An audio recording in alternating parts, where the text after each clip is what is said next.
श्री कृष्ण कहते हैं, आज के जमाने में कोई अपना नहीं होता। सिर्फ लोग तब तक ही साथ देते हैं जब तक कि उनका कोई स्वार्थ होता है।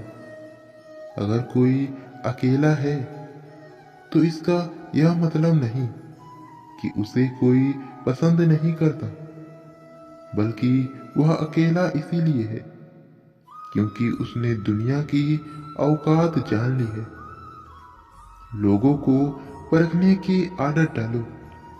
जैसे हर चमकती चीज सोना नहीं होती, वैसे ही हर अच्छा दिखने वाला इंसान सच्चा नहीं होता। अकेले रहने का मजा ही अलग है। ना किसी की जरूरत, ना किसी से उम्मीद।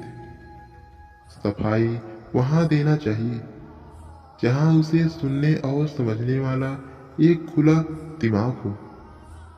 डाली से गिरते हुए पत्तों ने भी क्या खूब कहा है कि अगर बोझ बन जाओगे तो अपने ही तुम्हें गिरा देंगे।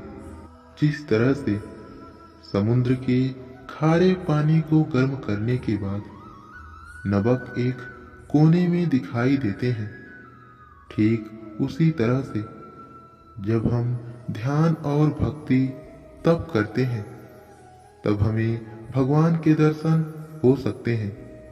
इसके लिए हमें हमारी बुराइयों को छोड़ना पड़ता है, तभी हम ईश्वर को प्राप्त कर सकते हैं। श्री कृष्ण कहते हैं, क्रोधी को प्यार से, बुराई को अच्छाई से, स्वार्थ को उदारता से और झूठ व्यक्ति को सच्चाई से जीता जा सकता है। अगर आपको बहुत सारी परेशानियों से गुजरना पड़ रहा है तो आप खुश हो जाइए, क्योंकि भगवान की नजर आप पर है। देर से ही सही, लेकिन वो आपकी जरूर सुनेंगे। इंसान का भाग्य उन्हीं कर्मों का फल होता है जो उसके लिए अतीत में किया गया है। इसी तरह वो लोग जो आज कर्म कर रहे हैं वो उनके आने वाले कल का निर्धारण करते हैं। वर्तमान से कभी भी बचा नहीं जा सकता। केवल भविष्य को संभालने का कार्य ही वर्तमान में किया जा सकता है। क्या फर्क पड़ता है कि हमारे पास कितने लाख हैं, कितने करोड़ हैं, कितनी गाड़ियां हैं और कितने घर हैं। जीना तो बस एक जिंदगी ही है। फर्क सिर्फ इस बात से पड़ता है कि हमने कितने पल खुशी से बिताए हैं, कितनों की खुशी के वजह हम बने हैं। सुख दुख एक सिक्के के दो पहलू हैं। जहां सुख होगा वहां दुख भी होगा, और जहां दुख होगा वहां सुख भी होगा। इसीलिए सुख दुख के बारे में बिना सोचे निरंतर अपने लक्ष्य को प्राप्त करने के लिए हमेशा प्रयास करते रहना चाहिए। एक बात हमेशा याद रखना, किसी के सामने गिड़गिड़ाने से मोहब्बत नहीं मिलती और ना ही इज्जत मिलती है। इसीलिए अपने स्वाभिमान को जिंदा रखो। कोई अगर आपकी किस्मत में होगा तो वो आपके पास खुद ही चलकर आएगा। दूसरों को हराने का मौका मत ढूंढो, बस खुद को आगे ले जाने की जिद पालो। कभी हार न मानने की आदत ही एक दिन तुम्हारी जीतने की आदत बन जाएगी। एक बार एक व्यक्ति नदी के पुल से कहीं जा रहा था, तभी अचानक उसके पीछे कई बंदर पड़ जाते हैं और उस आदमी को परेशान करने लगते हैं। वह आदमी अपने आप को बचाने के लिए उन बंदरों से दूर भागने की कोशिश करता है। तभी सामने से एक व्यक्ति आकर उस आदमी से कहता है कि तुम इन बंदरों से डरो मत। तुम जितना बंदरों से डरोगे वो तुम्हें उतना ही डराएंगे। तुम इनका डट कर सामना करो।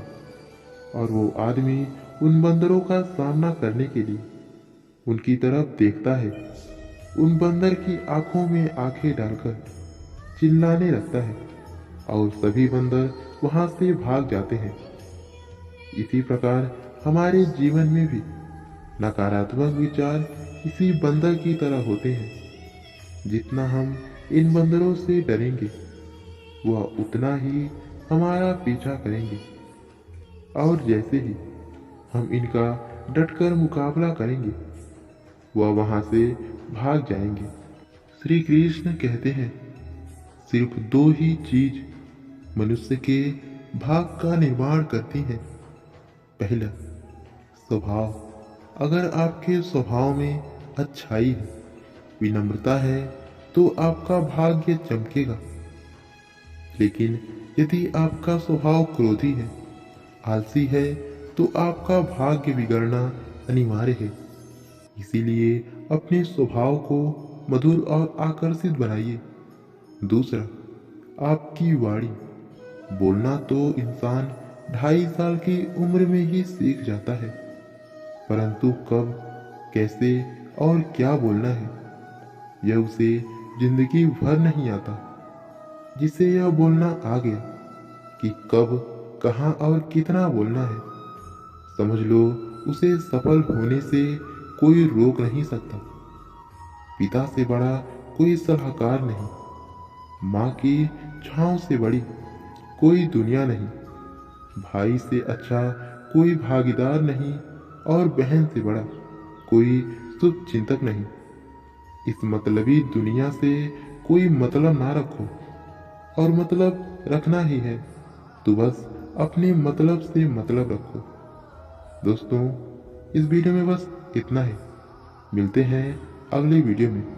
तब तक के लिए अपना ख्याल रखिएगा और ऐसे ही रोज मोटिवेशनल वीडियो पाने के लिए वीडियो को लाइक और चैनल को सब्सक्राइब जरूर कीजिएगा। राधे राधे।